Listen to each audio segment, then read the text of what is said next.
কে আসছে? তুমি স্কুল থেকে চলে আসছো? আসো আসো আসো আসো। কোথায়? তোমার নানু কাজ করে। জুতা খুলো, আমি দরজা বন্ধ করে দিই, দাঁড়াও। আচ্ছা, আমি খুলি আমি। আজকে স্কুলে হয়েছে একটা কথা বলি। বলো। সত্যি এটা সত্যি আছে। আজকে হ্যাঁ আমাকে বলছে সব ছেলেদেরকে একটা প্রশ্ন করছিল। তারপরে মেয়েদের খেলা আসছে না, তখন কে বলবো? তখন আমি বলছিলাম যে আমি বলবো। তারপরে তারপর তুমি সব পড়া পারছো?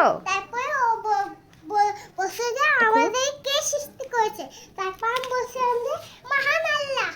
তারপর সবাই আমার জন্য তাই দিছে। Very good. ক্লাস আজকে অনেক ভালো হয়েছে। অনেক অনেক ভালো হয়েছে। গুড।